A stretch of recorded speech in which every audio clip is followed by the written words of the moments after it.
कैसे?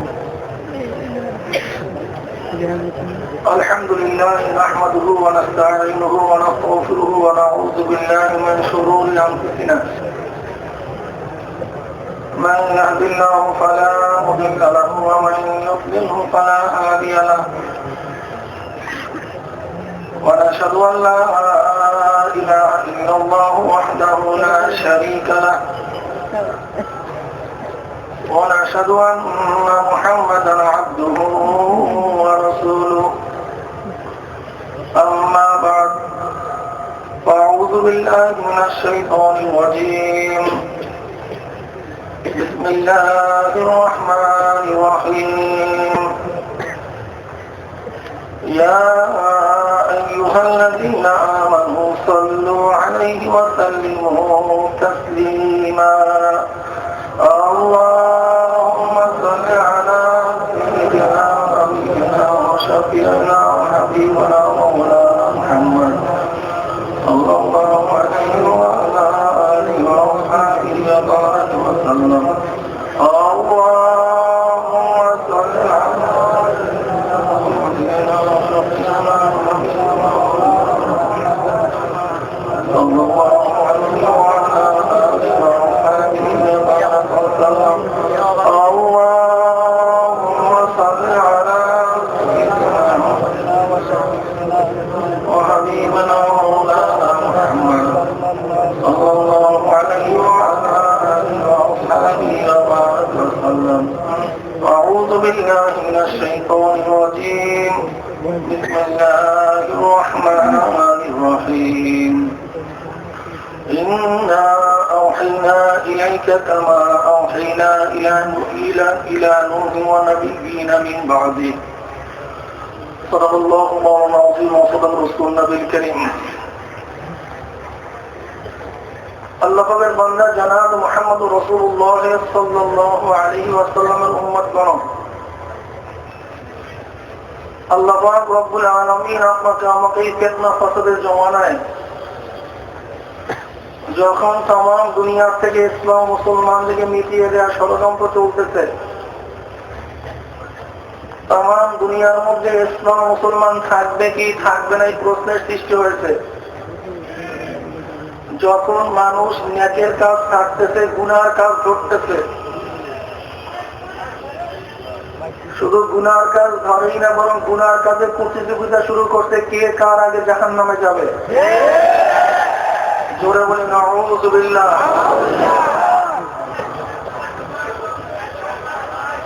যেই মুহূর্তে মানুষ নেকের কাজে আশ্চর্য হয় গুনার কাজে স্বাভাবিক থাকে সেই মুহূর্তে আল্লাহ পাক রব্বুল আলামিন আপনাকে আমাকে কোরআন এবং হাদিসের মজলিস আলেম ওলামাদের মজলিস মুমিন মুত্তাকিনদের মজলিস এই জাকিরিন শাকিরদের মজলিসে আসার মতো বসার মতো বলার মতো শোনার মতো তৌফিক দান করছেন এজন্য শুকরিয়া আমরা সবাই বলি আলহামদুলিল্লাহ রাত্র অনেক হয়ে গেছে সেরে তার জাতির ওলামায়ে কেরাম 2 দিন ব্যাপী আপনাদেরকে বিভিন্ন আলোচনার মাধ্যমে উদ্বুদ্ধ করেছেন বিভিন্ন বিষয় সম্পর্কে জ্ঞান দান করছেন तमाम দুনিয়ার অবস্থা কি বর্তমান বাংলাদেশের অবস্থান কি মুসলমানের ভবিষ্যৎ কি করণীয় কি এই বিষয় সম্পর্কে ওলামায়ে কেরাম আপনাদেরকে অবহিত করছেন আশা করি কিছুটা হলেও আমরা বুঝতে পারছি যে तमाम দুনিয়া ইসলাম মুসলমানের অবস্থা খুবই করুণ খুবই খারাপ আমাকে বিষয়বস্তু দেওয়া হয়েছে ইসলামী শিক্ষা জাতি গঠন করার ব্যাপারে কি ভূমিকা রাখে এবং বর্তমান শিক্ষা নীতি 2009 উপরে আলোচনা করার জন্য খাস করে কর্তৃপক্ষ আমাকে আদেশ করেছেন যেহেতু শিক্ষার উপর আলোচনা করতে হবে বিদায়ী আমি একেবারে গোড়ার দিকে চলে গেছি আল্লাহ পাক রব্বুল আলামিন বলেন ইন্না আওহাইনা ইলাইকা কামা আওহাইনা ইলা নূহ ওয়া নাবিয়্যিনা মিন বাদি। উলামায়ে কেরাম জানেন বুখারী রাহমাতুল্লাহ আলাইহি এই আয়াতের মাধ্যমে তরজমাতুল বাব ওহীর বাব সূচনা করেছেন। তিনি বুঝাতে চান ওহীর মাধ্যমে ইলমে নবুবী ইলমে ইলাহি শুরু হয়েছে। এর থেকেই আমরা বুঝলাম জ্ঞান দুই প্রকার, এক ইলমে ওহী আর এক ইলমে গায়রে ওহী। ওহী আবার ওহী মাতলু গায়রে মাতলু এই বিষয়ে আমার ব্যাখ্যা করার দরকার নেই। শুধু এতটুকু বলবো যে ইলমে ওহী ইলমে নবুবী এবং ইলমে ওহী ব্যতীত জ্ঞান, এই দুই জ্ঞানের মধ্যে পার্থক্যটা কি? ইলমে ওহী এমন এক ইলম যা গবেষণার মাধ্যমে অর্জন করা যায় না, যা গবেষণার মাধ্যমে অর্জন করা যায় না। ইলমে ওহী এমন এক ইলম যা আল্লাহ প্রদত্ত বিভিন্ন কায়দায় জনাবে মুহাম্মদ রাসূলুল্লাহ সাল্লাল্লাহু আলাইহি ওয়াসাল্লামের উপরে নাযিল হয়েছে, বিভিন্ন কায়দায়। আর ইলমে গায়রে ওহী এমন এক ইলম যেই ইলম, যেই জ্ঞান গবেষণামূলক জ্ঞান। ইলমে ওহীর মূল উস্তাদ আল্লাহ, আর ইলমে ওহী ব্যতীত মূল জ্ঞানের উস্তাদ হলো মূর্খ। কথাটা বুঝাতে পারি নাই? ইলমে ওহীর মূল উস্তাদ কে? আল্লাহ। আর যে ইলম, যে জ্ঞান ইলমে ওহী না, তার মূল উস্তাদ কে? মূর্খ। তার উস্তাদ কে? মূর্খ। জনাবে মুহাম্মদ রাসূলুল্লাহ সাল্লাল্লাহু আলাইহি ওয়াসাল্লাম বলেন, আল্লামানি রাব্বি ফাহসানা তা'লিমি, আমাকে শিক্ষা দিয়েছে আমার প্রভু আল্লাহ, আমার ইলম কতই না উত্তম ইলম। ওয়া আদাবানি রাব্বি ফাহসানা তা'যীবি, আমাকে আদব শিক্ষা দিয়েছেন আমার প্রভু আল্লাহ, আমার আদব কতই না উত্তম আদব। আমি আগেই বলছি ইলমে ওহী গবেষণার মাধ্যমে অর্জন করা যায় না। ইলমে ওহী বাদ দিয়ে যত জ্ঞান আছে সব গবেষণার ভিত্তিতে অর্জন করা যায়, এবং তার মূল উস্তাদ কে? জোরে বলেন কে? আর ইলমে ওহীর মূল উস্তাদ কে? আল্লাহ। দলিল তো আগেই বলছি, আল্লাহর হাবিব বলছেন আমাকে শিক্ষা দিয়েছেন কে? আল্লাহ। কিন্তু ইলমে ওহী ব্যতীত যত জ্ঞান আছে তার মূল উস্তাদ যে মূর্খ, তার দলিলটা কি? ধরে নেন দুনিয়ার মধ্যে যেই ব্যক্তি প্রথম মাস্টার্স পাস করতে, এমএ পাস করতে, সে শিক্ষা গ্রহণ করতে কার থেকে? একজন বিএ পাস থেকে। কারণ দুনিয়ার মধ্যে যেই ব্যক্তি প্রথম মাস্টার্স পাস করতে, সে শিক্ষা গ্রহণ করতে কার থেকে? একজন বিএ পাস থেকে। যেই ব্যক্তি দুনিয়ার মধ্যে প্রথম বিএ পাস করতে, সে শিখতে কার থেকে? একজন আইএ পাস থেকে। যেই ব্যক্তি দুনিয়ার মধ্যে প্রথম আইএ পাস করতে, সে শিখতে কার থেকে? যে ব্যক্তি প্রথম 8 পাস করতে, 7 পাস থেকে। যেই ব্যক্তি 7 পাস করতে, সে শিখতে 6 পাস থেকে। যেই ব্যক্তি প্রথম 1 পাস করতে, সে শিখতে কার থেকে? কি তোরা বলেন? যে ব্যক্তি দুনিয়ার মধ্যে প্রথম 1 পাস করতে, সে শিখতে কার থেকে? তার উস্তাদকে? একজন মূর্খ। গবেষণামূলক ইলম, দুনিয়ায় আমরা কেউ খালেক না। খুব ভালো মতো বুঝবেন গবেষণামূলক জ্ঞান কি জিনিস। যত আবিষ্কার সব গবেষণা ভিত্তিক, এর খালেক আল্লাহ। এর খালেক কে? ধরে নেন আমরা সবাই শ্বাস টান দেন, কি টানলেন? আসলে শ্বাস টানেন না, অক্সিজেন টানতেন। ছাড়লেন কি? Carbon die oxide ছাড়তেন। এই যে অক্সিজেন টানছি, নাইট্রোজেন বা কার্বন অক্সাইড ছাড়ছি, এটাকে আমরা সৃষ্টি করছি না আবিষ্কার করছি? কি কথা বলেন? সৃষ্টি করি নাই, কি করছি? আবিষ্কার করছি। খালেক কে? জোরে বলেন কে? আমরা গ্যাস জ্বালাই, গ্যাস। দুইটা পদার্থের মাধ্যমে গ্যাস হয়, ইথন মিথন। একটা কি?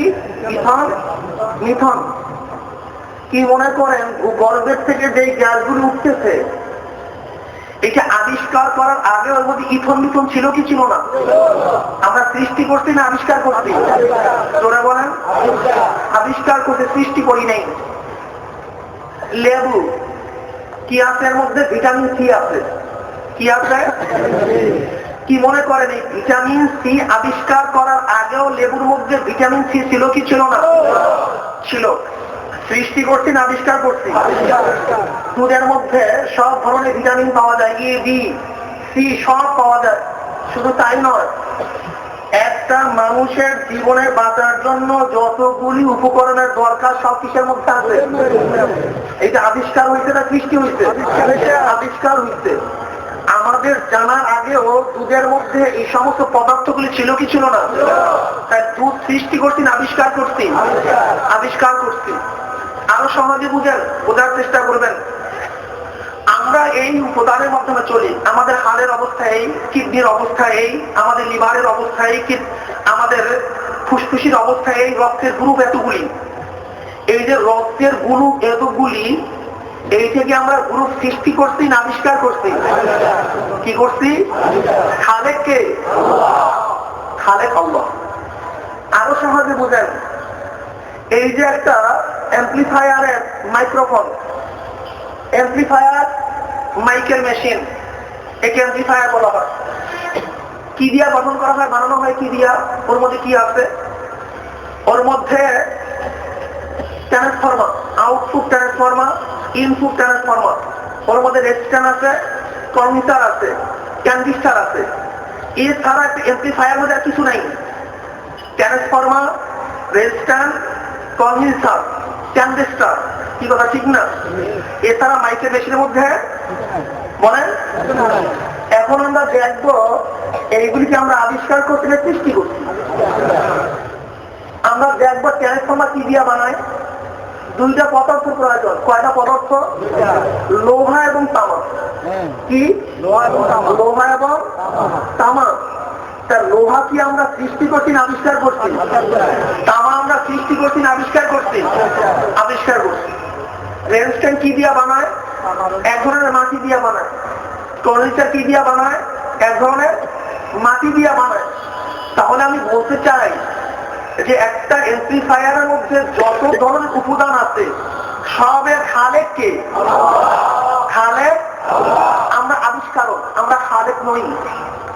খালেক আল্লাহ। কি কথা ঠিক না?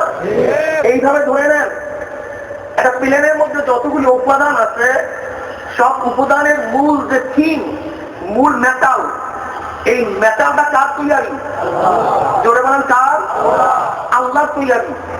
আল্লাহ পাক রব্বুল আলামিন দুনিয়া পরিচালনার ক্ষেত্রে সমস্ত মেটালগুলি তৈরি করছেন। কি করছেন? তৈরি করছেন। তৈরি করার পরে আল্লাহ পাক রব্বুল আলামিন বলছেন গবেষণা করো। কি করো? গবেষণা। যেমন ধরে নেন, সমাজে বোঝেন, নাঙ্গল যখন আবিষ্কার হয়েছে তার ফালের জন্য যে লোহার প্রয়োজন ছিল আল্লাহ পাক রব্বুল আলামিন সেই লোহা খনির মধ্যে দিয়ে দিতে, যেই কাঠের প্রয়োজন ছিল তা গাছের মধ্যে দিয়ে দিচ্ছে। এখন আল্লাহ পাক বলতেছেন তোমরা গাছ থেকে নাঙ্গলের হাতা বানায় আনাও আর এই খনিজ থেকে লোহার ওই ফালটা বানায় আনাও। আমরা কি বুঝলাম? আমরা সবাই আবিষ্কারক, খালেক কে?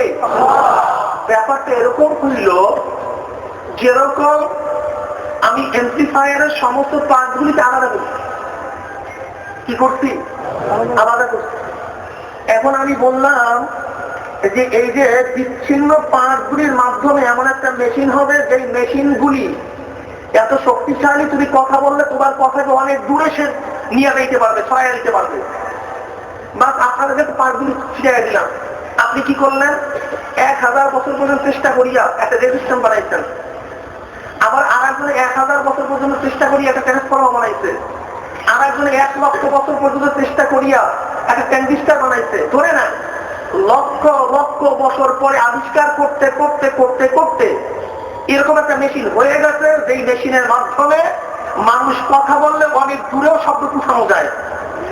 কিন্তু যেই ব্যক্তি আগে সরাইয়া রাখছে, পাঁচগুলিকে আলাদা করে রাখছে এবং সে জানতো যে এগুলি 1000 লক্ষ বছর পরে এরকম একত্রিত করলে এরকম একটা জিনিস হবে, সেই ব্যক্তি মহাজ্ঞানী না আমরা লক্ষ বছর পরে শুধু একত্রিত করতে পারছি আমরা মহাজ্ঞানী? জিনিস ছয়ের একটা তিনি হলো কি মহাজ্ঞানী, আমরা আবিষ্কারক, আমরা খালেক না। অথচ যিনি সৃষ্টির প্রথমেই তাম দুনিয়ার সমস্ত মেটালগুলিকে, মূল ধাতুগুলিকে দুনিয়ার বিভিন্ন অঞ্চলে ছড়াইয়া রাখছেন, সেই ব্যক্তিকে ভুলিয়া গেছি, সেই সত্তাকে ভুলিয়া গেছি, আমার মাওলাকে ভুলিয়া গেছি। বরং বছর পরে যারা আমরা একত্রিত করলাম তাদেরকে বৈজ্ঞানিক বলি, আর আমার মাওলাকে ভুলিয়া গেছি। ব্যাপারটা আরো সহজে বোঝেন আমরা কেমন আবিষ্কারক। দেখবেন গবেষণার দিক থেকে কি বলা হয়, ক্যান্সারের ঔষধ আবিষ্কার হইতে সৃষ্টি হয় নাই। কি বলা হয়? ক্যান্সারের লিকুল্লি দাগিন দাওয়াউন, প্রত্যেকটা রোগের ঔষধ আছে, কিন্তু আবিষ্কার হয় নাই। কি হয় নাই? আবিষ্কার হয় নাই। তাহলে আমরা ঔষধ বানাই নাই, সৃষ্টি করি নাই, বরং আবিষ্কার করছি। কি করছি? ঔষধের সৃষ্টিকর্তা কে? সেটা আমার আল্লাহ। কোন গাছের মধ্যে ক্যান্সারের কি রোগ আছে? ঔষধ আছে। কোন পাতার মধ্যে কোন রোগের কোন ঔষধ আছে? কোন পদার্থের মধ্যে কোন রোগের কি ঔষধ আছে? হাকামুল হাকিমের রব্বুল আলামিন জানেন কি জানেন না? যে আগেই জানে তাকে তোমরা জ্ঞানী মনে করলে না, তোমরা কোটি বছর পরে আবিষ্কার করছো, তোমরা মহাজ্ঞানী কিভাবে হইলা? আরো সহজে বুঝেন, বোঝার চেষ্টা করতে হবে আল্লাহ পাক যে কত বড় খালেক, কত বড় মহাজ্ঞানী আমরা কিভাবে বুঝবো? দেখেন, আল্লাহ পাক যদি সৃষ্টিকর্তা যদি না থাকে, তাহলে ক্যান্সার রোগের আবিষ্কার হয়েছে মাত্র কয়েক বছর আগে, ডায়াবেটিস রোগের আবিষ্কার হয়েছে মাত্র কয়েক বছর আগে, কিন্তু তার ঔষধ বর্তমানে আবিষ্কার হয়েছে কি হয় নাই? কিসের মধ্যে? কোন গাছের মধ্যে, কোন পদার্থের মধ্যে। তাহলে ওই গাছ কিভাবে জানলো যে কোটি বছর পরে ডায়াবেটিস রোগ হবে? সেই রোগের ঔষধ আমি গাছের মধ্যে তৈরি করতে হবে, যে গাছ কিভাবে জানলো? প্রশ্নটা বুঝতে পারেন নাই? ডায়াবেটিস রোগ আবিষ্কার হতে মাত্র কয়েক বছর আগে, কিন্তু ঔষধটা তো সৃষ্টি হয়েছে দুনিয়ার প্রথম থেকে। তবে গাছ বেচারা কিভাবে জানলো 1 কোটি বছর পরে, 1000 কোটি বছর পরে মানুষের মধ্যে ডায়াবেটিস হবে, আর আমার গাছের মধ্যে সেই ডায়াবেটিসের রোগের ঔষধ সৃষ্টি করতে হবে? এই থেকে গাছ কোনোদিন জানতে পারে? নিশ্চয়ই ভিতরে একজন খালেক আছে যিনি জানেন এত বছর পরে ডায়াবেটিস হবে, তার ঔষধ আমাকে আগেই সৃষ্টি করতে হবে। এত বছর পরে ক্যান্সার হবে, তার ঔষধ আমাকে আগেই সৃষ্টি করতে হবে। তাহলে আমরা সবাই আবিষ্কারক, আমরা কেউ খালেক না। খালেক কে? তাহলে আবিষ্কার করিয়া সব জিনিস অর্জন করা যায়, কিন্তু এলমে ওহী এমন এক এলেম যা 1000 বছর পর্যন্ত গবেষণা করলে কবরের আযাব কেউ গবেষণা করে বুঝতে পাবে না, কিয়ামতের ময়দানের খবর কেউ গবেষণা করে পাবে না, উসরাতের খবর কেউ গবেষণা করে পাবে না, হাউজে কাউসারের অস্তিত্ব কেউ গবেষণা করে পাবে না, সেই কিয়ামতের ময়দানে কি কি ঘটনা ঘটবে সে কেউ গবেষণা করে পাবে না, যতক্ষণ পর্যন্ত আল্লাহ পাক রব্বুল আলামিন ওহীর মাধ্যমে না জানাবে, গবেষণার ভিত্তিতে ওহীর ইলম কেউ অর্জন করতে পারে না। তাহলে আমি আগেই বলছি কি, এলমে ওহী এমন এক ইলম যা গবেষণার মাধ্যমে অর্জন করা যায় না। এলমে ওহী বহির্ভূত যত ইলম আছে তা কিসের মাধ্যমে অর্জন করা যায়? গবেষণার মাধ্যমে অর্জন করা যায়। আর এলমে ওহীর মূল উস্তাদকে, আর এলমে বিহীন ওহীর ইলমের উস্তাদকে। তার প্রমাণ দেখবেন, এলমে ওহী যাদের মধ্যে আসছে তাদের মধ্যে আদমে চলে আসছে। কি চলে আসছে? কিন্তু যাদের মধ্যে এলমে ওহী নাই তাদের মধ্যে বেয়াদুফি, তাদের মধ্যে মূর্খতা চলে আসছে। তার কুল্লু শাইইন ইয়ারজু আলা আসলিহি, প্রত্যেকটা জিনিস তার মূলের দিকে ধাবিত হয়। যার সাথে এলমে ওহী সম্পর্ক, সাল্লাল্লাহু আলাইহি ওয়াসাল্লাম, তার চরিত্র, তার পোশাক আশাক, তার চেহারা, তার কথাবার্তা, তার আমল আখলাক মাওলা থেকে রঙে রঙিন হয়ে যায়। আর যার মধ্যে এলমে ওহী নূর আসে না তার মধ্যে জুহলা, মূর্খতা চলে আসে। এবার আসেন এলমে, আমি সংক্ষেপে বলবো, বিস্তারিত বলার আমার সময় নেই। ইন্না আওহাইনা ইলাইকা কামা আওহাইনা ইলা নূহি ওয়া নাবিয়্যিনা মিন বা'দ। আল্লাহ পাক রব্বুল আলামিন যদি দয়া করে মায়া করে ওহির জ্ঞান আমাদেরকে শিক্ষা না দিতেন, তাহলে ওহির জ্ঞান কোন মানুষ গবেষণার ভিত্তিতে অর্জন করতে পারত। এলমে ওহির মাধ্যমে মানুষ মানুষ হয়। এলমে ওহির মাধ্যমে জোরে বলেন কি হয়? মানুষ। আর এলমে ওহি না শিখলে মূর্খ মানুষ জাহেল হয়ে যায়, জাহেল হয়ে যায়, বোকা হয়ে যায়, জ্ঞান শূন্য হয়ে যায়। কি কথা ঠিক না? এখন বলতে পারেন হুজুর তার প্রমাণটা কি? তার প্রমাণ দিতে হবে।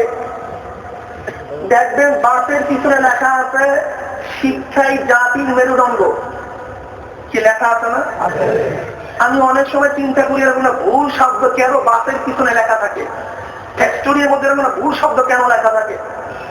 শিক্ষায় যদি জাতির মেরুদণ্ড হয়, তাহলে জাহাঙ্গীরনগর ইউনিভার্সিটিতে 100 ধর্ষণ করার পরে সেঞ্চুরি পালন করছিল কারা? যারা 100 ধর্ষণ করার পরে সেঞ্চুরি পালন করে তারা কি জ্ঞানী না মূর্খ? ধরে বলে যারা ইফতিজিং করে, ইফতিজিং এর শিকার হয়, তারা জ্ঞানী না মূর্খ?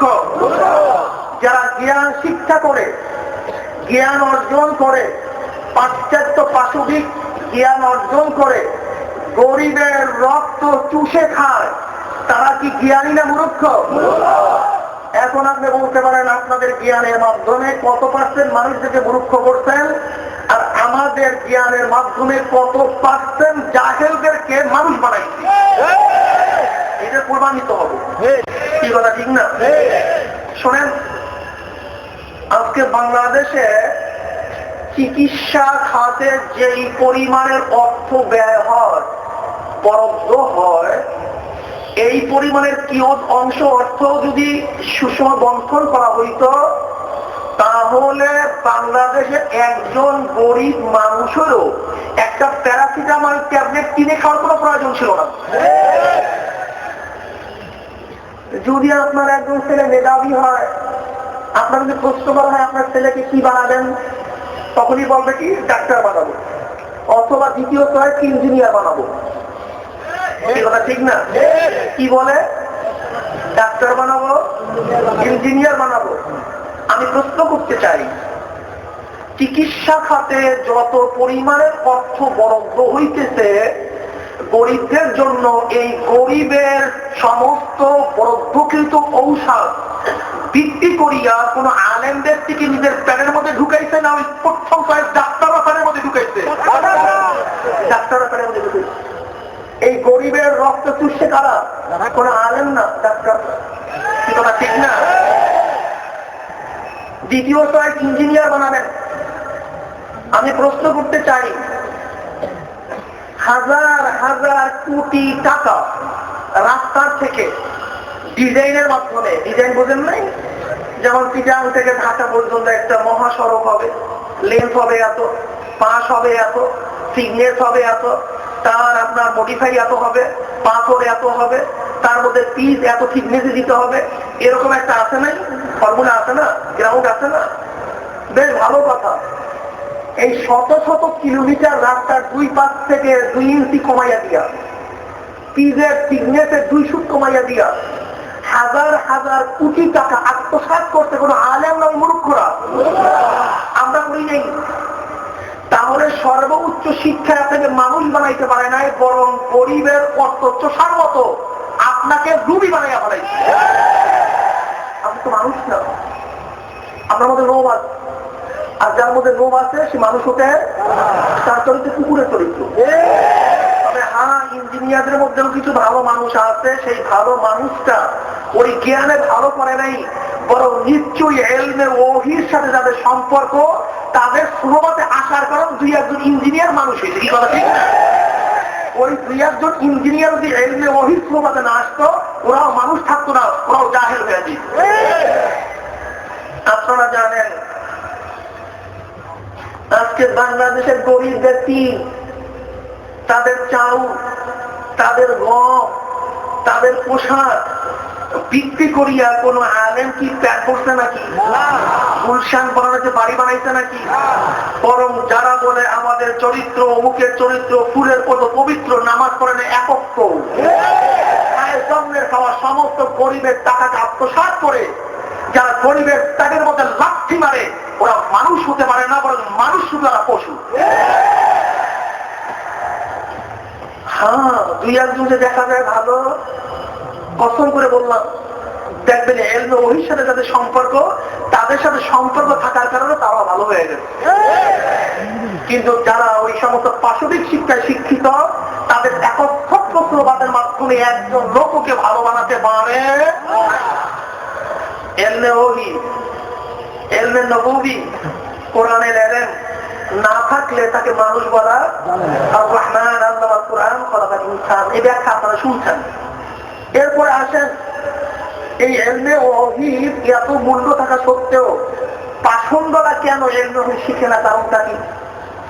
চোরে শোনে না ধর্মের কাহিনী, চোরে শোনে না ধর্মের কাহিনী। ওরা জানে এলমে ওহির সাথে সম্পর্ক করলে চুরি করতে পারবো না, ডাকাতি করতে পারবো না, ধর্ষণ করতে পারবো না। ওই টুকুর মতো একজন প্রতিমন্ত্রী শাহরুখ খানের মতো বিশ্ব লুচ্চা,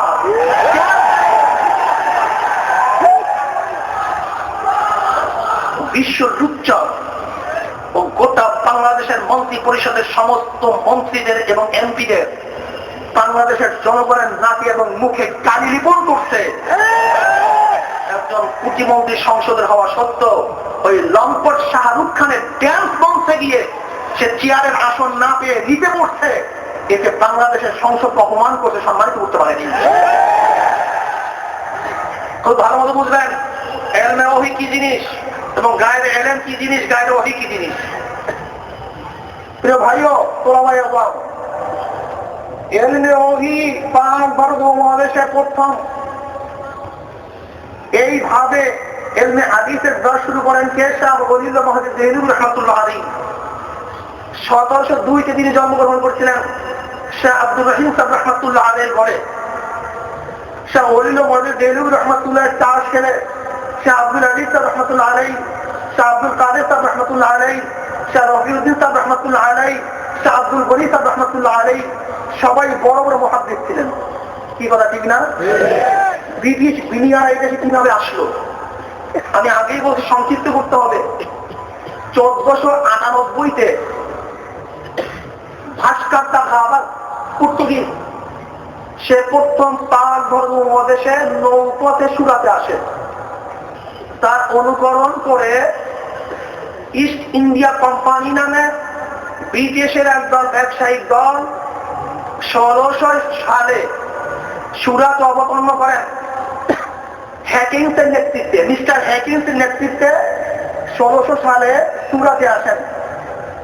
1608 সালে এই ব্রিটিশরা তৎকালীন বাদশাহ জাহাঙ্গীরের নিকট থেকে 1608 সালে ইস্ট ইন্ডিয়া কোম্পানি নতুন ভাবে ব্যবসার অনুমতি লাভ করে।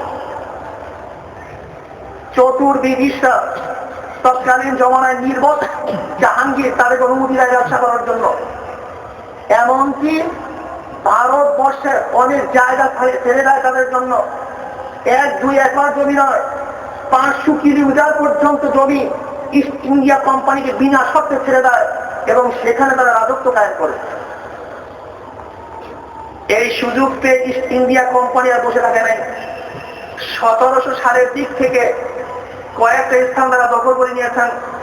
1717 সালে তারা মশিউর দখল করেছেন, গভর্নর হয়েছেন। 1740-এর মধ্যে 4টা প্রদেশে তারা গভর্নর হয়েছেন। আপনারা জানেন 1803 ঈসাই সালে এই ইস্ট ইন্ডিয়া কোম্পানি দিল্লি জয় করে। তৎকালীন সম্রাট ছিল জাফর।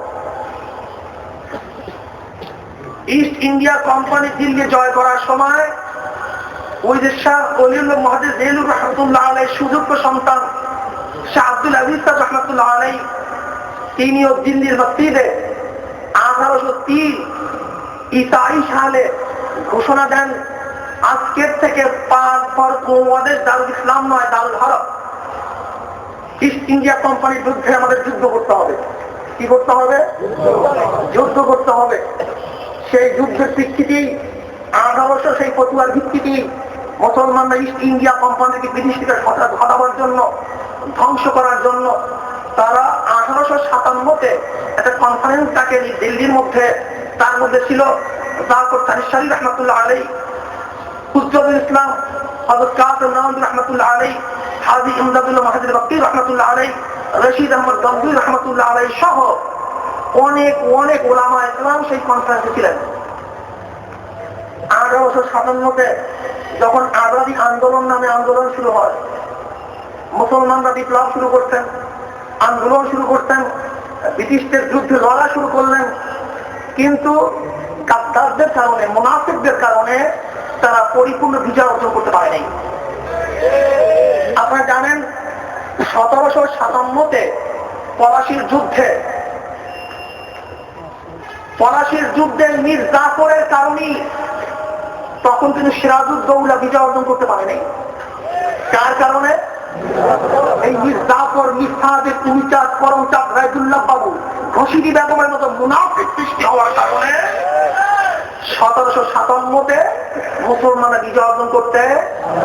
আবার টিপু সুলতান মহীশূরে ব্রিটিশের বিরুদ্ধে আন্দোলন করা শুরু করলেন। তার প্রধান সেনাপতি ছিল মীর সাদেক। এই মুনাফিক ব্রিটিশ তাকে কনভার্ট করছে। তাকে বলা হলো, তোমাকে 900 একর জমি দিয়া দেব। বাস 900 একর জমির লোভে মীর সাদেক অস্ত্র ছেড়ে দিলেন। মহীশূরের যুদ্ধে টিপু সুলতান শাহাদাত বরণ করলেন। এই মুনাফিকরা এমন মুনাফিকি করলো, ইসলামকে চিরতরে পাক ভারত উপমহাদেশ থেকে বিদায় দেওয়ার সূচনা স্থাপন করছে। মুসলমানরা বসা নেই, তারা আন্দোলনরত অবস্থায়।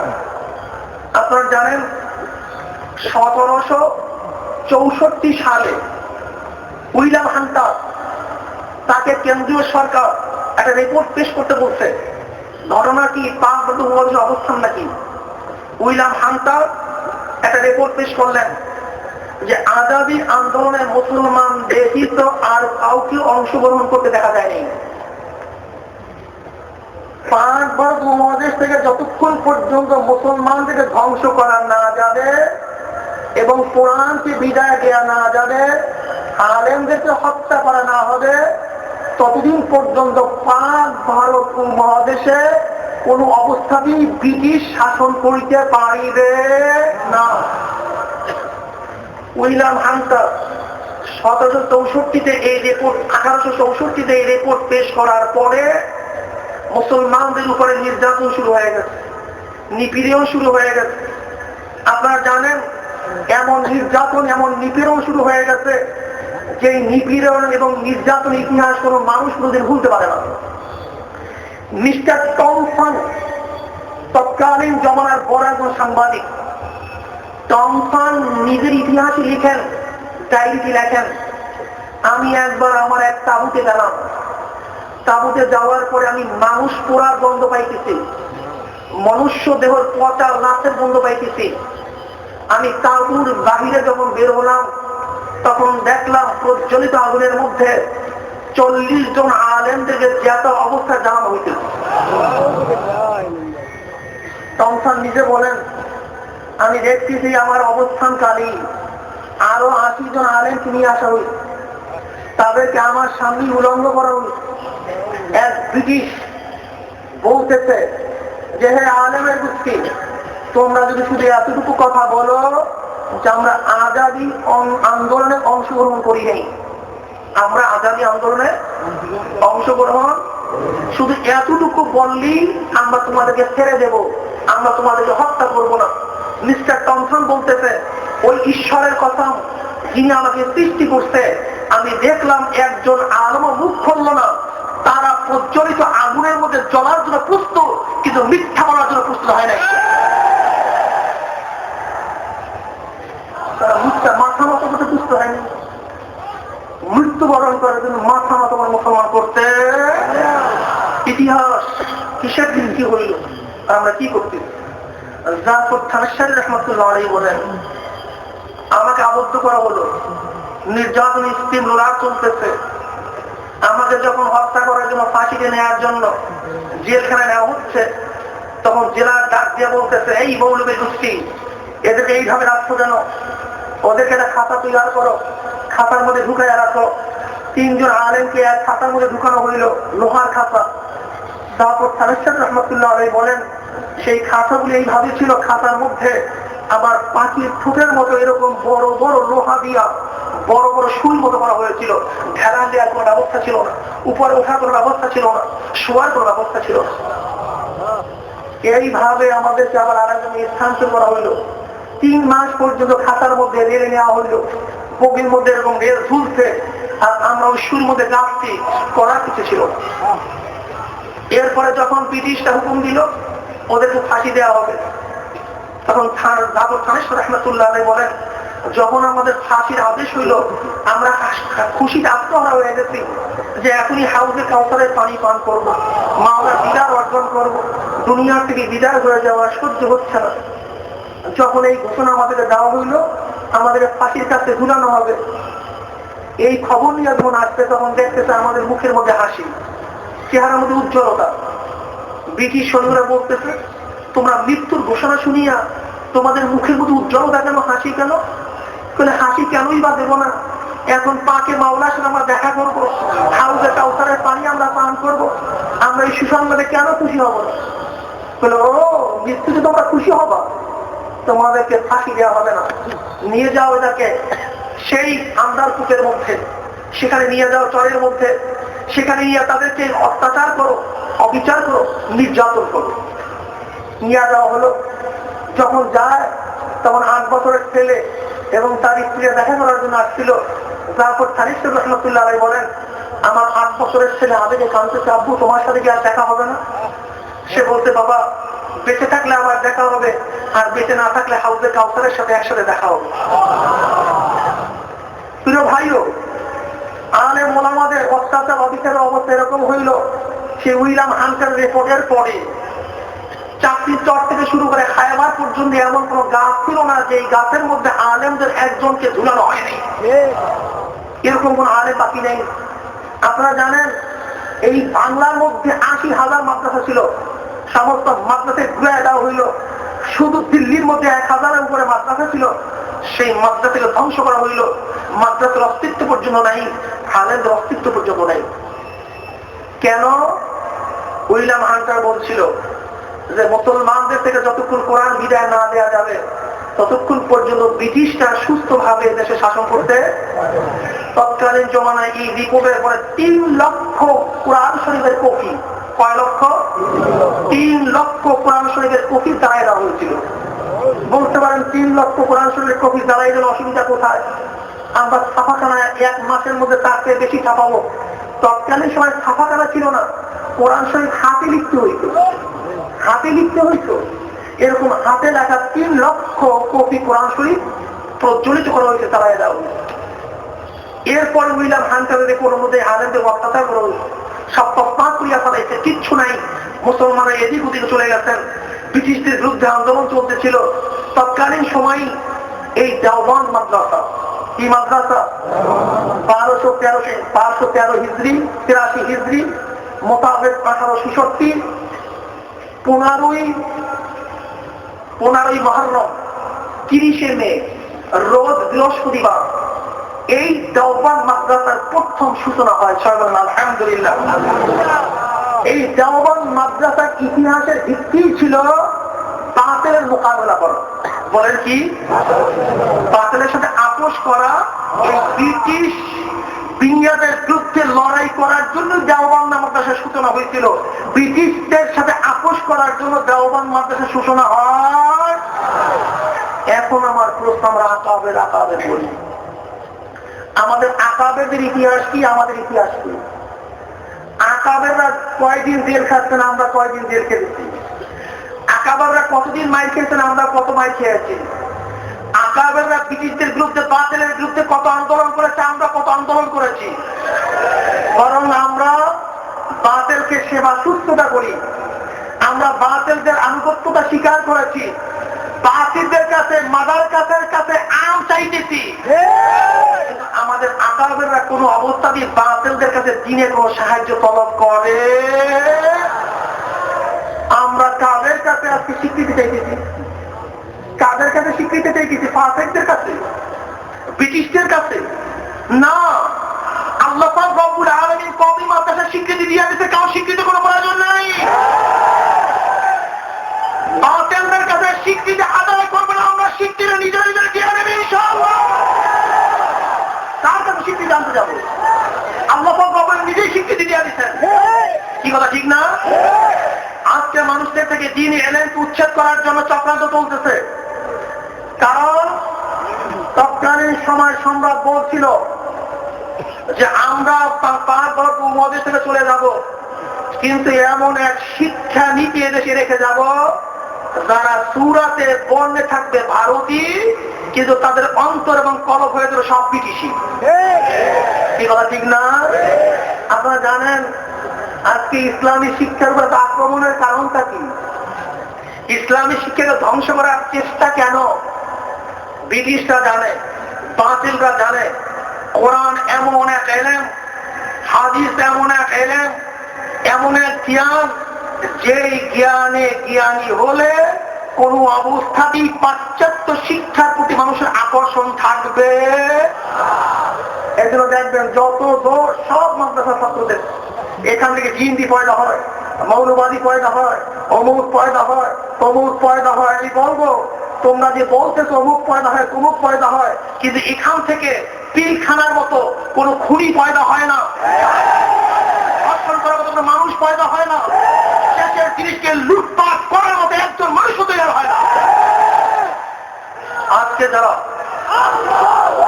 ইসলামী শিক্ষাকে ধ্বংস করার জন্য চক্রান্তে আছে, আমি বলবো ওরা ব্রিটিশদের প্রতাপ্তা। কি কথা ঠিক না? যেরকম আকাবেররা ব্রিটিশের সাথে লড়াই করতে, যারা ইসলামী শিক্ষা উৎখাত করতেছে, তাদের বিরুদ্ধে লড়াই হবে ইনশাআল্লাহ।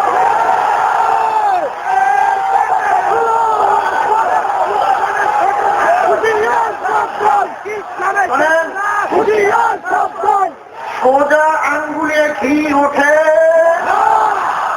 সোজা আঙ্গুলে ঘি ওঠে না। যারা চক্ষু রাঙ্গাবে তাদের বিরুদ্ধে চক্ষুকে রঙিন করতে হবে। যারা আঙ্গুল উত্থাপন করবে তাদের বিরুদ্ধে বক্সের উত্থাপন করতে হবে। যারা আমাদের বিরুদ্ধে হুঙ্কার দেবে তাদের বিরুদ্ধে হুঙ্কার দিতে হবে। এরকম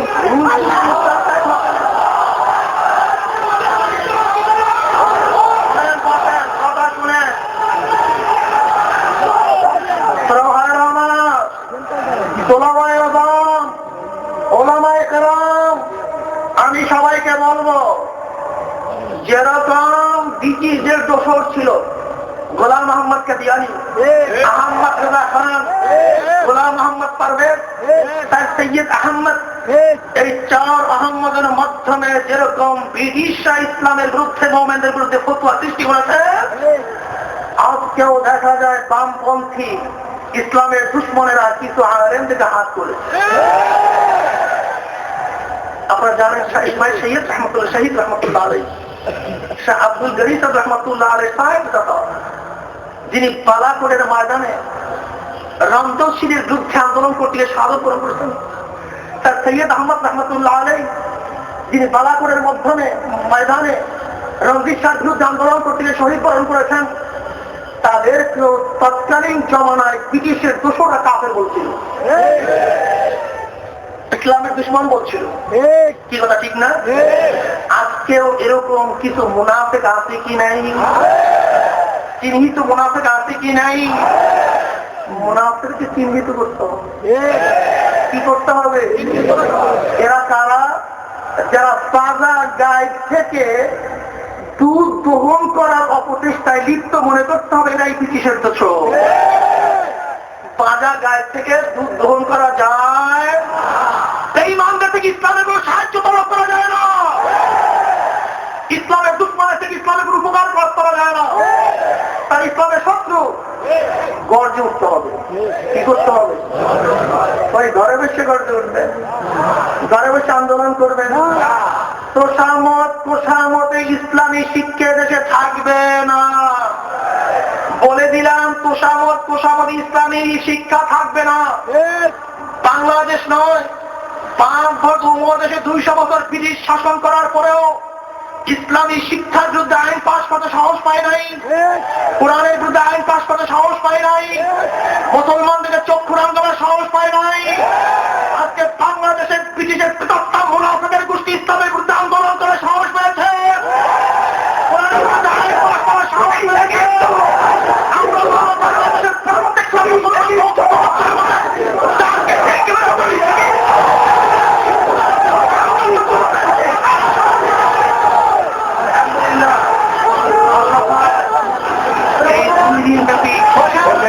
ইসলামী শিক্ষাকে কেন ধূলিসাৎ করতে চায়, এর মূল কারণ কোথায়?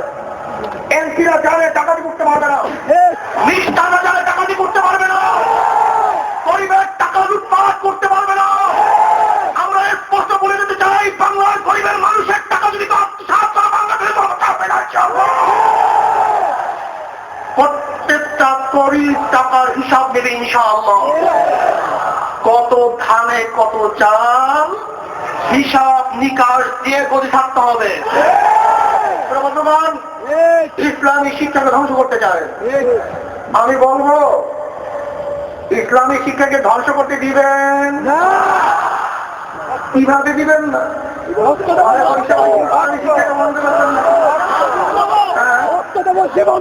يا أيها الذين هادوا إن زعمتم أنكم أولياء لله من دون الناس فتمنوا الموت إن كنتم صادقين ولا يتمنونه أبدا بما قدمت أيديهم والله عليم بالظالمين। ইয়াহুদিরা মৃত্যুকে ভয় করে, ইয়াহুদিরা মৃত্যুকে পছন্দ করে, কিন্তু আমরা তো প্রতি মুহূর্তে মৃত্যুর সাথে আলিঙ্গন করার জন্য তৈরি আছি। মুসলমানরা মৃত্যুকে ভয় করতে পারে, মৃত্যুকে ভয় করে ইয়াহুদিদের খাসলা। আল্লাহ পাক স্পষ্ট কালামের মধ্যে ফরমান, قل يا أيها الذين هادوا إن زعمتم أنكم أولياء لله من دون الناس فتمنوا الموت إن كنتم صادقين। যদি আল্লাহকে মহব্বত করার দাবি করো তাহলে মৌলাকে কেন কামনা করো না? মৃত্যু হইলেই তো মাওলার সাথে মোলাকাত করতে পারবি, মরতে দরকার কেন? আসলে মাওলাকে মহব্বত করে না। আমরা যারা মাওলাকে মহব্বত করি কোন দুশ্মনের আক্রমণকে ভয় করি না, কারোর চক্ষু রাঙ্গানিকে ভয় করি, জেল জুলুম অত্যাচারকে মুসলমান ভয় করতে পারে না ইনশাআল্লাহ। दरिया भी नहीं सारे हमने दरिया भी नहीं सारे हमने हमारे जुल्मत में दौरा दे घोड़े हमने। আমরা তো ওই মুসলমান লা আইবা ফীহিম গায়রা আন নাসিফাহুম ফীহিম নাফলুল মিন কারাইকা তাইবিন আলাম তারা আন্নাল্লাহ কাল্লামা বাহরাহু ওয়া আনতালা বিল কুফারি বিহাদিস সালাইন। মুসলমানও সাদা পোশাক পরবা, টুপিতে মার দিয়া চলবা, আর ইফতারি করা পোশাক করে ইসলামকে হেফাজত করবা। আমি আল্লাহর কাছে দোয়া করতেছি এই হেফাজতে ইসলামের মহা সম্মেলন যদি আল্লাহ একামত ইসলামে পরিবর্তন করে দেওয়া, কারণ একামত ইসলামে পরিবর্তন হয়ে যায়। হেফাজত এক জিনিস, একামত আর এক জিনিস। হেফাজত বাবায় 10 টাকা দিই, বাস কোনো রকম 10 টাকা নিয়ে খুশি, কেউ যেন চলে না নেয়, ডাকাতে না নেয়, ব্যবসা নিয়ে বর্ধিত করতে চাই না। এই যে 10 টাকা ঠিক মতো রাখতে চাইলে হেফাজত, আর 10 টাকার সাথে আরো 20 টাকা করা হলে একামত। এটার নাম কি? একামত। আর 10 টাকা ঠিক হলে হেফাজত। এই হেফাজত ইসলামের মাধ্যমে আমরা বুঝছি মুসলমানরা দুর্বল হয়ে পড়ছে। মুসলমানরা দুর্বল হয়ে পড়ছে। মুসলমানরা দুর্বল না হলে হেফাজত করতাম না, একামত করতাম। কিন্তু আমি আশা করি আমাদের মুরব্বী আমাদের ছেড়ে দাওয়াত এই করুণ মুহূর্তে আমাদেরকে যে হেফাজত ইসলামের দাওয়াত দিয়েছেন, আমি মনে করি এই হেফাজত ইসলাম হবে একামত ইসলামের সূচনা। এইটি হবে সূচনা। এই বৃদ্ধ বয়সে, এই বুড়া বয়সে আমাদের ছেড়ে দাওয়াত বরকাতুহুম যে সাহসী ভূমিকা পালন করেছেন, আমরা আল্লাহর কাছে দোয়া করি আল্লাহ পাক যেন প্রত্যেকটা মানুষকে এইভাবে সাহসী ভূমিকা পালন করার তৌফিক দান করেন। প্রিয় ভাইও, আপনারা বলতে পারেন আমরা টুপিওয়ালা, আমরা দাড়িওয়ালা, আমরা জিব্বাওয়ালা, আমাদের কি ক্ষমতা আছে, আমরা কি ভাগ করবো?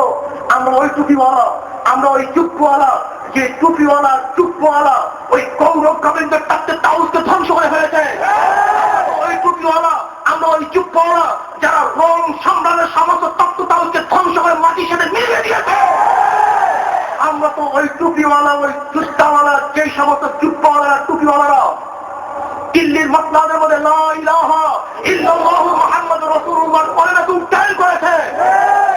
আমরা তো ওই টুপিওয়ালা, ওই জুব্বাওয়ালা মোহাম্মদ বিন কাসিম 17 বছরের যুবক, যিনি ম্যাকারনের পথ ধরে রাজা তাহিরের 1 লক্ষ সৈন্যের বিরুদ্ধে মাত্র 5,000 সৈন্য নিয়ে বিজয় অর্জন করেছে। সেই টুপিওয়ালা, সেই জুব্বাওয়ালা, কি কথা ঠিক না? প্রিয় ভাইও, ইসলামী শিক্ষাকে যারা বন্ধ করতে চায়, ওরা কি মুসলমানের শত্রু না মুসলমানের বন্ধু? ওরা বলেন মুসলমানের শত্রু না মুসলমানের বন্ধু? আমি স্পষ্ট ভাষায় শত্রুদের বলে দিতে চাই, তোমরা যেই জুলুম, যেই অত্যাচার, যেই কেসের ভয় দেখাও, মুসলমানরা জুলুম অত্যাচার ভয় পায় না। জেলখানার মুসলমান ভয় পায় না, র্যাব কোবরার ভয় মুসলমান পায় না, কোন ডিটেনশনের ভয় মুসলমান পায় না, কোন ফাঁসির মঞ্চের ভয় মুসলমান পায় না। আমি স্পষ্ট ভাষায় বলে দিতে চাই যে ইসলামী শিক্ষাকে বন্ধ করার ষড়যন্ত্র করো, তোমার গতিকে তছনছ করে ফেলবে।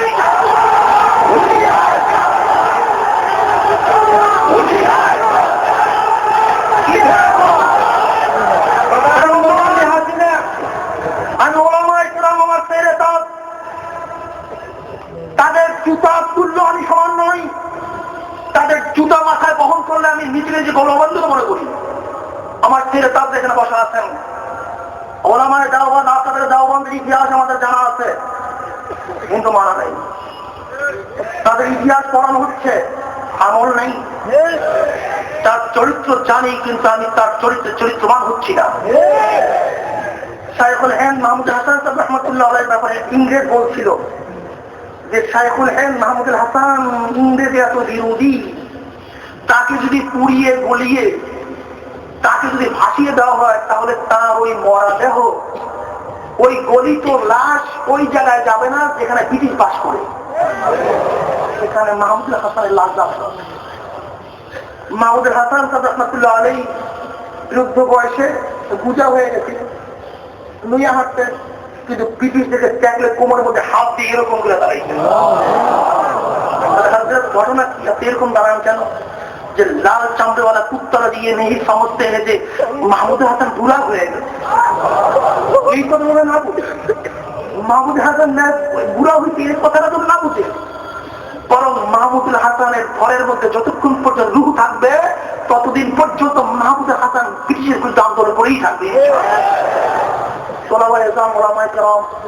সময় চলে এসছে ইসলামী শিক্ষাকে বন্ধ করার জন্য যে চক্রান্ত চলতেছে। ইসলামী শিক্ষা বন্ধ করার চক্রান্তের মধ্যে আপনারা দেখছেন শিক্ষা কমিশন 2009 যে রিপোর্ট পেশ করছে, তার মধ্যে লিখছে যে 1 এবং 2 মধ্যে কোন কোরআনী শিক্ষা থাকবে না, ধর্মীয় শিক্ষা থাকবে না, এই পর্যন্ত অর্থিক করবে। আপনারা জানেন, আবার কয়েকদিন আগে পত্রিকা দেখছেন কওমি এবং আলিয়া মাদ্রাসার সিলেবাস নির্ধারণ করবে আমেরিকা এবং ব্রিটিশ। দেখছেন কওমিয়া মাদ্রাসা এবং আলিয়া মাদ্রাসার পাঠ্য কারিকুলাম কি হবে, এই সিলেবাস নির্ধারণ করবে কে? আমরা বলতে চাই আমাদের শিক্ষা কারিকুলাম কি হবে সেইটা তোমার দরকার নাই, বরং আমেরিকার শিক্ষা কারিকুলাম কি হবে তা মুসলমানের সিদ্ধান্ত হবে। তোমরা কি ভেবেছ কোরআন ছাড়া কোন শিক্ষা শিক্ষিত হলে সে মানুষ থাকবে না? কি কথা ঠিক না? কাজে আর একবার গর্জে উঠতে হবে, বদরের হাতিয়ার থেকে আর একবার গর্জে উঠতে হবে, উহুদের হাতিয়ার থেকে আর একবার গর্জে উঠতে হবে, সেই তবুকের হাতিয়ার থেকে আর একবার গর্জে উঠতে হবে, বালাকোটের ময়দানের হাতিয়ার থেকে আর একবার সোচ্চার হতে হবে। তাদের মোকাবেলা যে সমস্ত আকাবেরা করছে তাদের মোকাবেলা করার জন্য, তাদের অনুসরণ করার জন্য আমাদেরকে আর একবার রাজপথে রক্ত দিতে হবে। প্রস্তুত আছে ইনশাআল্লাহ?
ভাইও আমার মুজাহিদ বাবারা, আপনারা বলতে পারেন যে হুজুর আমাদের শক্তি কোথায়? আমরা অল্প বয়সী, আমরা দুর্বল, আমাদের কামান নাই, আমাদের বোমা নাই, আমাদের অস্ত্র নাই, আমাদের অমুক নাই, আমাদের তমুক নাই। আমাদেরকে বড় ছিলেন না ছোট ছিলেন? আমাদেরকে বড় ছিলেন না ছোট ছিলেন? মোহাম্মদ বিন কাসিম রাহমাতুল্লাহ আমাদেরকে ছোট ছিলেন না বড় ছিলেন? বাহ্যিক দৃষ্টিতে আমাদের থেকে সবল ছিলেন না দুর্বল ছিলেন? তারা যদি ছোট হয়ে আবু জেহেলকে ধ্বংস করতে পারে, তারা যদি ছোট হয়ে পার্বত্য মহাদেশকে দখল করতে পারে, তারা যদি দুর্বল হয়ে তাম দুনিয়ার মধ্যে ইসলামের কর্মকে উত্থান করতে পারে, আমরা কেন দুর্বল? আমরা কেন ছোট? ইনশাআল্লাহ কলেমার পরে পরিণাম হয়ে আমরা লা ইলাহা ইল্লাল্লাহ যদি হুঙ্কার ছাড়ি, আল্লাহু আকবার হুঙ্কার ছাড়ি, ওই আমেরিকার তসনা সব হয়ে যাবে ইনশাআল্লাহ। আপনারা জানেন খালিদ বিন ওয়ালিদ রাদিয়াল্লাহু তাআলা যখন নারে তাকবীর আল্লাহু আকবার ধ্বনি দিয়েছিলেন, গোটা হেমস পর্বতটা কাঁপতেছিল, গোটা হেমস পর্বত কাঁপতেছিল, মসনাদ কাঁপতেছিল। সেই হুঙ্কার কি আমাদের মধ্যে এখনো নাই? সেই বল কি আমাদের মধ্যে নাই? আমি বাংলাদেশ সরকারকে স্পষ্ট ভাষায় বলে যেতে চাই, নিশ্চয়ই আপনার এখানে সিআইডি আছে, ডিআইডি আছে, আপনার রেপোর্ট আছে, আপনার পরিষদের মন্ত্রীও এখানে বক্তব্য করে গেছেন। জনগণের দাবিকে উপেক্ষা করবেন? তার জনগণের দাবিকে কি বৃত্তাঙ্গুলিটা প্রত্যাখ্যান করবেন? যদি জনগণের দাবিকে আপনার উপেক্ষা করেন, বৃত্তাঙ্গুলি উন্মোচন করেন, আমরা ইনশাআল্লাহ জনগণ একত্রিত হয়ে আপনার তত্ত্বের তালুকে ধ্বংস করে ফেলবে।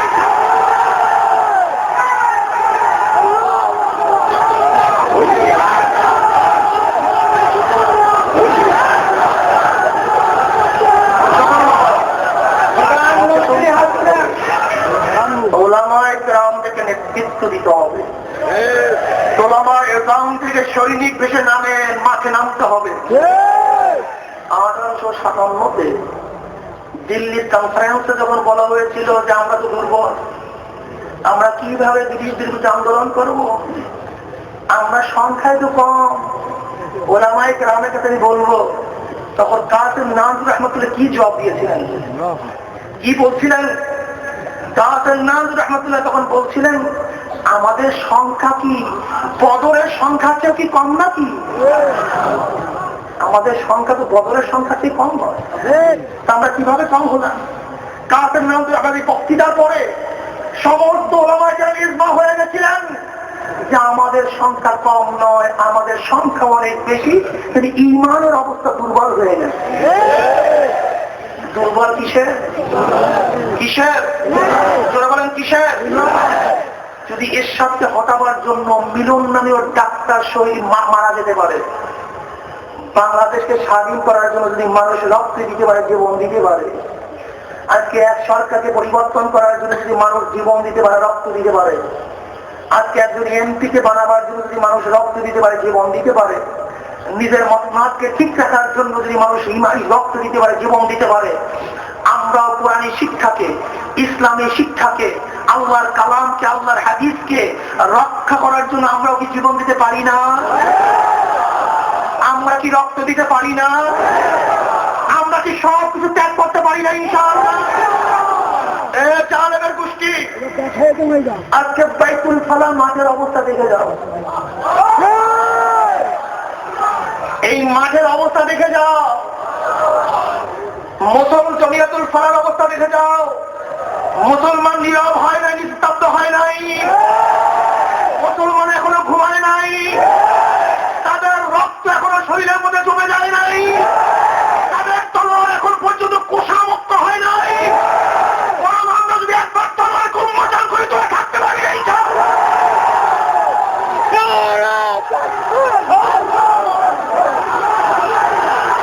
কি মনে করেন? কি মনে করেন? শোনেন বাইঠিয়া,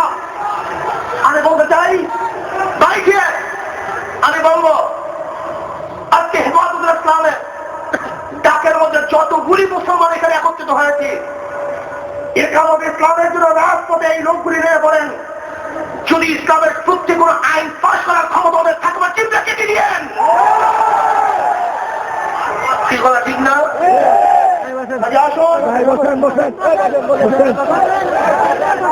আসুন, ইসলামী শিক্ষাকে রক্ষা করতে হবে।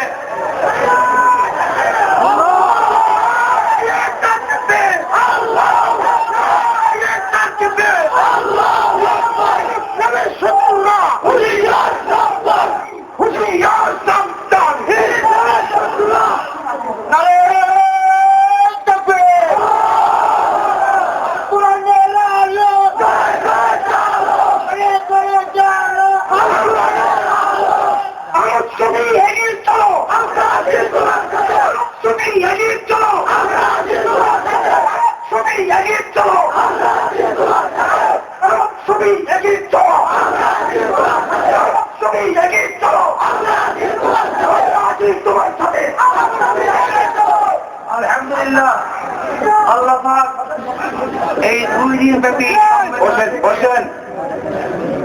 2 দিন ব্যাপী সম্মেলন থেকে আমাদের করণীয় এবং বর্জনীয় সব কিছু শিখতে হবে।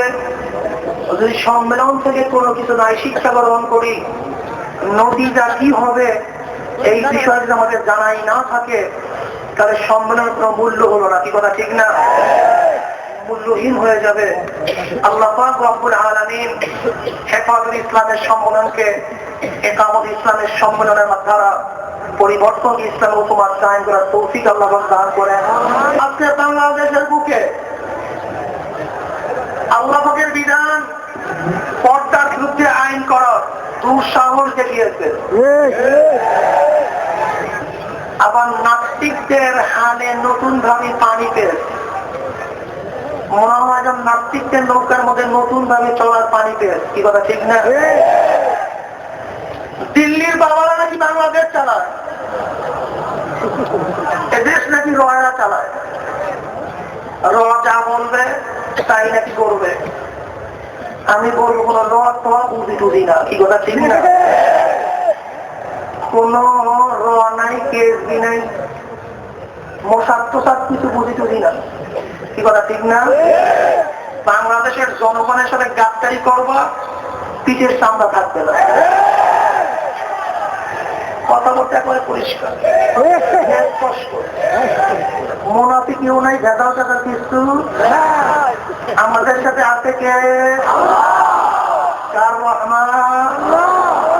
কার রহমান? কার উপরে আমরা ভয় করি? কাকে ভয় করি? ভরসা করি কাকে? কার উপরে ভরসা করি, কার উপর ভরসা করি? আমি আমার দেশীয় প্রাইম মিনিস্টার মাননীয় শেখ হাসিনাকে বলবো, আপনি নাকি নামাজ পড়েন, আপনি নাকি কোরআন তেলাওয়াত করেন, আপনার লোকেরা সব জায়গায় বয়ান করে বেড়ায়, কোরআন তেলাওয়াত করেন। আপনি যদি কোরআনকে মহাব্বত করেন, তাহলে আপনার সরকারের আমলে কোরআনকে বন্ধ করার চক্রান্ত কিভাবে করে? কি কথা ঠিক না? আপনি যদি নামাজকে মহাব্বত করেন, তাহলে নামাজকে ধ্বংস করার চক্রান্ত কিভাবে করে? শিক্ষা নেওয়া উচিত। ইতিহাস থেকে যারা শিক্ষা না নেয় তারা বড় ভুল করে। সে কথা ঠিক না? 2001-এর পরাজয়ের কথা আপনার মনে আছে? কেন? আলেম ওলামাদের অত্যাচার করার কারণে 2001-এ আপনি নির্বাচন হতে পারেন নাই। জনগণ আপনাকে প্রত্যাখ্যান করেছে। যদি এবারও আপনি আলেম ওলামাদের সাথে ইসলামের সাথে গাদ্দারি করেন, তাহলে আগামী নির্বাচনে আপনাকে আস্থা করে নিক্ষেপ করা হবে ইনশাআল্লাহ।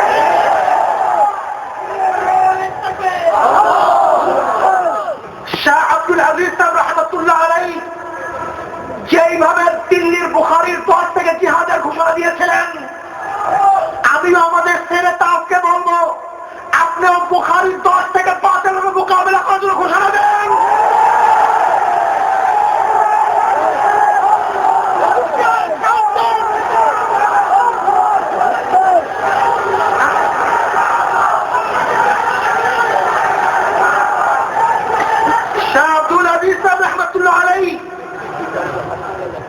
তিনি যদি বুখারীর 10 থেকে বাতিলের মোকাবেলায় আন্দোলন করার জন্য ঘোষণা দিতে পারেন, আমাদের সারাগণকে আমি বলবো তাদের উত্তাসিত হয়ে বাতিলের মোকাবেলা করার জন্য আমাদের কাছে আহ্বান করুন। ولكن نقاتل بيمينك وشمالك وبين يديك وخلفك। ইনশাআল্লাহ আমরা আপনার ডানে থাকবো, আপনার বামে থাকবো, আপনার সামনে থাকবো, আমরা পিছনে থাকবো। আমরা ইনশাআল্লাহ সামনে অগ্রসর হবো, ঢাল হিসাবে কাজ করবো, পিছপা হবো না ইনশাআল্লাহ। পিছপা মুসলমান হতে পারে না, এই কথা ঠিক না? দিন জিন্দা হতে হ্যাঁ কারবালা কি বাত, কারবালা ছাড়া দিন কোনদিন জিন্দা হইতে পারে? রক্ত দিয়ে ছাড়া ইসলাম কোনদিন বিজয় হতে পারে না ইনশাআল্লাহ। রক্ত দিতে হবে, সাহাবাত বরণ করতে হবে। তাই ইসলামী শিক্ষাকে রক্ষা করার জন্য আমি বলবো, প্রিয় ভাইও, ওলামায়ে কেরাম, তরুণেরা, মাদ্রাসা শিক্ষা স্বীকৃতি কোন ফাঁসেকে দেওয়ার দরকার নেই। আল্লাহ পাক বলেন, ওয়াল্লাযীনা উতুল ইলমা দারাজাত ইন্নামা ইয়াখশাল্লাহা মিন ইবাদিল উলামা হাল ইয়াস্তাবিল্লাযীনা ইয়ালামুনা ওয়াল্লাযীনা লা ইয়ালামুন হাল ইয়াস্তাবিল আ'মা ওয়াল বাসীর।